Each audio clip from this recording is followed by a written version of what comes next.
Hai Tribuners, kembali lagi di Ngopi, ngobrolin movie bersama aku Ulis. Di episode Ngopi kali ini, aku akan bahas film Anchika, Dia yang Bersamaku tahun 1995. Aku bakal nge-review dari segi filmnya dan juga apa bedanya dengan novelnya. Karena aku sebagai pembaca novelnya juga penonton dari filmnya.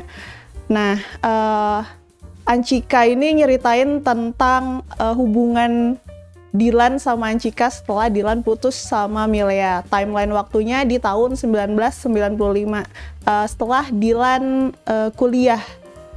Jadi pertemuannya Anchika ini bisa dibilang adik atau ponakan dari temennya Dylan. Jadi pertemuannya di rumah.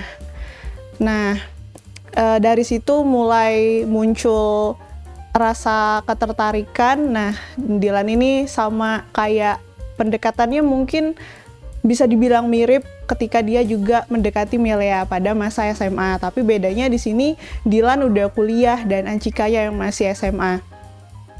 Untuk pemerannya hampir seluruh cast itu diganti karena rumah produksinya juga diganti. Jadi memang bisa dibilang seluruh pemainnya diganti juga. Cuman satu yang nggak diganti yaitu sosok bunda, ibunya dari Dylan. Nah, seluruhnya itu diganti. Kayak Dylannya, Mileanya, pokoknya di circle-nya Dylan itu rata-rata diganti kecuali bunda. Tapi memang Anchika ini kan menceritakan cerita yang baru dari film sebelumnya. Jadi memang kebanyakan tokoh ya baru juga gitu. Yang menarik dari film ini tentu saja cast-nya, karena kan banyak yang ngeraguin nih sebelumnya ketika Dylan diganti apakah akan mempengaruhi kualitas. Tapi menurutku sebagai penggemar dari Dylan dan juga penggemar bukunya, menurutku asik-asik aja sih si Arbani ini memerankan sosok Dylan. Bahkan menurutku Arbani ini lebih Dylan dibandingkan Iqbal. Bukan berarti Iqbal itu buruk, tapi Arbani ini lebih dapet gitu sosok Dylannya kayak gitu. Dan JKT48 di sini juga bermain bagus banget sebagai Anchika. Itu sih yang aku suka dari cast ini. Paling ada beberapa part yang emang Anchika ini agak nggak stabil gitu actingnya, nggak bagus melulu. Ada masa dimana dia emang agak canggung nih actingnya. Yang paling kebanyakan itu di part dia jadi narator. Menurutku ketika dia jadi narator itu agak kurang ketika dibanding dia berdialog gitu.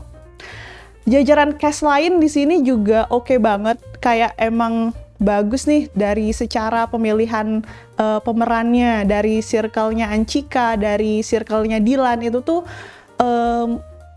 keren-keren banget actingnya dan nggak canggung dan kita tuh nontonnya enjoy gitu.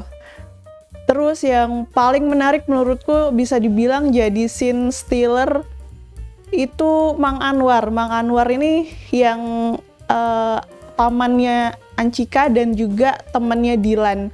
Dia keren banget di sini, kayak dia tuh nggak acting gitu. Actingnya tuh natural aja, dialognya enak, actingnya enak, penggunaan bahasa Sundanya juga enak banget. Jadi nonton dia tuh kayak begitu bisa memikat, karena dia bisa dibilang manis banget juga si Mang Anwar ini. Pendatang baru dan aku baru lihat dia di film ini. Kalau untuk kekurangannya, nah cast ini juga bisa dibilang jadi kekurangan, di samping itu adalah kelebihannya. Karena kita kan tahu nih Dylan ini udah ada 3 film sebelumnya dan itu begitu melekat. Jadi ketika ada momen, ini spoiler, ada momen pertemuan antara Dylan dan Milea lagi di sini, dan Milea kan diganti. Jadi itu kayak harusnya itu jadi pertemuan yang emosional kan, tapi karena tokohnya diganti, jadi itu kayak wah kurang aja sih menurutku. Padahal itu menurutku bisa jadi adegan yang wow gitu di film ini. Juga Milea ini kan sama suaminya. Nah suaminya itu kan digambarkan sebagai sosok yang kaku, yang emang serius banget. Tapi di film ini itu kayak agak pecicilan. Meskipun itu sedikit, tapi itu agak kurang deh menggambarkan sosok dari suami Milea ini. Dan itu juga diganti di film ini. Terus yang kurang menurutku dari segi subtitle kali ya. Jadi aku nonton ini tuh di Jambi dan beberapa part di film ini kan penggunaan bahasa Sunda dan subtitlenya itu bahasa Inggris. Ini temanku yang orang Jambi yang nggak ngerti bahasa Sunda, dia agak beberapa kali mempertanyakan itu artinya apa. Dan dia nggak ngerti bahasa Inggris kan. Jadi di situ aja sih, mungkin ada beberapa part yang emang agak miss. Nah kebetulan aku kuliahnya di Bandung, jadi ya aku ngerti-ngerti aja sama dialognya kayak gitu. Terus sama konflik. Nah di sini itu minim konflik sih menurutku. Konfliknya tuh nggak terlalu serius banget, nggak terlalu naik banget gitu konfliknya. Tapi di buku pun sebenarnya kayak gitu, konfliknya nggak terlalu gong banget sehingga kayak begitu emosional. Karena kisah Dylan sama Anchika ini bisa dibilang cukup datar-datar aja. Itu sih, dan konfliknya di sini agak beda sama novel. Sama yang kurang menurutku, Dylan ini kan di film-film sebelumnya, di buku-buku sebelumnya itu terkenal gombal. Sebenarnya di buku juga masih gombal banget, sama dialog-dialog kayak yang nyeleneh, pertanyaan-pertanyaan yang unik banget. Di sini juga masih tetap ada, tapi nggak se-memorable film-film sebelumnya. Kalau sebelumnya kan kita tahu kayak misalnya rindu itu berat, biar aku saja, yang kayak gitu. Nah di sini tuh kayak nggak ada dialog gombalan Dylan yang bisa memorable banget gitu. Itu sih menurutku yang kurang. Tapi bukan berarti nggak ada gombalan Dylan yang lucu. Justru beberapa part itu lucu-lucu banget. Sama apa bedanya sama di novel? Nah, perbedaannya ada masa di mana Anchika dan Dylan ini nggak ketemu untuk beberapa waktu. Nah, kalau di film itu nggak ketemunya gara-gara Dylannya sibuk jadi aktivis, ikut demo.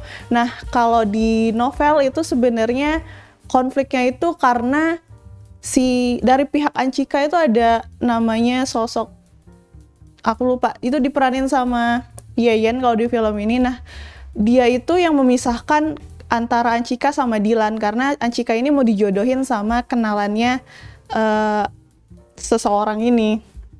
Tapi kalau sehingga mereka tuh kayak miskomunikasi gitu loh. Mereka nggak ketemu beberapa waktu. Dylannya sebenarnya kangen, Anchikanya juga sebenarnya kangen, mempertanyakan kenapa sih nggak muncul lagi kayak gitu. Tapi akhirnya di novel ini mereka ketemu lagi ketika Dylan itu masuk rumah sakit. Tapi di sini konfliknya karena Dylannya harus sibuk jadi aktivis dan sedikit menghilang karena dia memang harus bersembunyi sebagai aktivis pada masa itu kayak gitu. Terus yang bedain, ini kan timelinenya 1995 ketika mereka bertemu Anchika sama Dylan. Terus lanjut ke beberapa tahun sebelumnya sampai Dylan ini melamar dan menikah sama Anchika. Nah kalau di film sampai situ aja tuh. Tapi sebenarnya kalau di buku itu bahkan sampai Dylan punya anak sama Anchika. Dan Dylannya itu sempat pergi ke Kuba untuk semacam fellowship kalau nggak salah. Jadi sebenarnya yang aku nantiin itu adalah surat dari Dylan. Jadi ketika Dylan di Kuba itu dia ada mengirimkan surat untuk Anchika. Nah suratnya itu menurutku romantis banget sih. Jadi sayang banget itu nggak ditampilin di film ini. Itu aja. Segitu aja mungkin review dari aku. Untuk skor, Anchika ini 4,5 karena memang masih bagus banget menurutku meskipun ganti pemain dan ganti rumah produksi. Oke Tribuners, segitu aja review film kali ini. Sampai jumpa di Ngopi selanjutnya. Terima kasih.